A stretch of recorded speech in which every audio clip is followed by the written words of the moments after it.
ಕೆಲವು ಸತಿ ನಾವು ಎಲ್ಲಿ ಇದ್ದೀವಿ ಅನ್ನೋದಕ್ಕಿಂತ ನಾವು ಏನು ಯೋಚನೆ ಮಾಡ್ತಾ ಇದ್ದೀವಿ ಅನ್ನೋದು ಮುಖ್ಯ ಆಗುತ್ತೆ. ಇವತ್ತು ನಾವು ಎಲ್ಲಿ ಇದ್ದೀವಿ ಅನ್ನೋದಕ್ಕಿಂತ ಇಂಪಾರ್ಟೆಂಟಾಗಿ ನಾವೇನು ಕಲ್ತ್ವಿ ಅಂತ ಯೋಚನೆ ಮಾಡ್ತಾ ಇದ್ದೀವಿ. ನಾವಿವತ್ತು ಭಗವದ್ಗೀತೆಯ 15ನೇ ಅಧ್ಯಾಯದ 14ನೇ ಶ್ಲೋಕ ಅರ್ಥ ಸಮೇತ ಕಲ್ತಿದ್ದೀವಿ.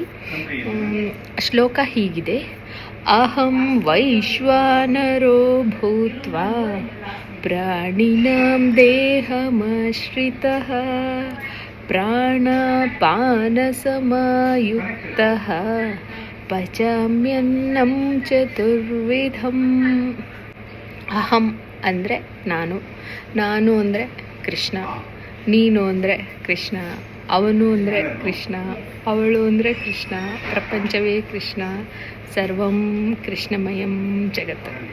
ಸೊ ಇಲ್ಲಿ ಕೃಷ್ಣ ಹೇಳ್ತಾನೆ, ನಾನು ಅಂದರೆ ಶ್ರೀಕೃಷ್ಣ, ವೈಶ್ವಾನರೋ ಭೂತ್ವ, ಅಹಂ ವೈಶ್ವಾನರೋ, ಅಹಂ ಅಂದರೆ ನಾನು. Thank you. ಓಕೆ, ನಾನು ಕೃಷ್ಣ ಜಠರಾಗ್ನಿಯಾಗಿ, ಅಂದರೆ ಜಠರ ಅಂದರೆ ನಮ್ಮ ಹೊಟ್ಟೆಯಲ್ಲಿ ಒಂದು ಜೀರ್ಣಕ್ರಿಯೆ ನಡೆಯುವ ಬೆಂಕಿಯ ಜ್ವಾಲೆ ಅದು. ಆ ಒಂದು ಜ್ವಾಲೆಯಾಗಿ ಪ್ರತಿಯೊಂದು ಪ್ರಾಣಿಯ ಜಠರವನ್ನು ಆಶ್ರಯಿಸಿದ್ದೇನೆ. ಪ್ರಾಣಾಪಾನ ಸಮಾಯುಕ್ತ ಪಚಾಮ್ಯನ್ನಂ ಚತುರ್ವಿಧಂ, ಅಂದರೆ ಪ್ರಾಣ ಪಾನ, ಪ್ರಾಣ ಅಪಾನ ವಾಯುವಿನೊಂದಿಗೆ ಸೇರಿ ನಾನು ಜಠರದಲ್ಲಿ ಇರ್ತಕ್ಕಂಥ ಒಂದು ನಾವೇನು ತಿನ್ನುತ್ತೇವೆ ಆ ಒಂದು ಆಹಾರವನ್ನು ಪಚಾಮ್ಯನ್ನಂ ಚತುರ್ವಿಧ. ಪಚಾಮ್ಯನ್ನಂ ಅಂದರೆ ಜೀರ್ಣಗೊಳಿಸ್ತೇನೆ. ಚತುರ್ವಿಧ, ಯಾವುದು ಚತುರ್ವಿಧ? ಭಕ್ಷ್ಯ, ಅರ್ಭೋಜ್ಯ, ಚೋಷ್ಯ, ಲೇಹ್ಯ, ಪೀಯ.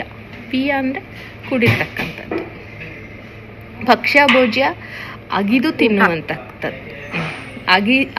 ತಿನ್ನುವಂಥದ್ದು. ಚೋಷ್ಯ ಮತ್ತು ಲೇಹ್ಯ ಅಂದರೆ ಕೆಲವುದನ್ನು ನಾಲಿಗೆಯಲ್ಲಿ ನಾವು ತಿಂತೇವೆ, ಕೆಲವುದನ್ನು ತುಟಿ ಉಪಯೋಗಿಸ್ಕೊಂಡು ತಿಂತೇವೆ.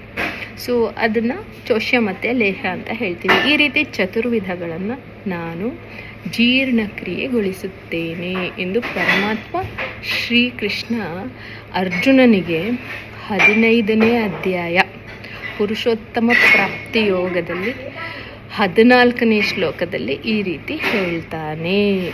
ನಾವು ಎಲ್ಲಿದ್ದೀವಿ ಮುಖ್ಯ ಅಲ್ಲ, ನಾವೇನು ಯೋಚನೆ ಮಾಡ್ತಾ ಇದ್ದೀವಿ, ಜೀವನದಲ್ಲಿ ನಾವೇನು ಕಲ್ತ್ವಿ ಅದು ನಮಗೆ ತುಂಬ ಮುಖ್ಯ. ಜೈ ಶ್ರೀರಾಮ್. ಜೈ ಶ್ರೀಕೃಷ್ಣ.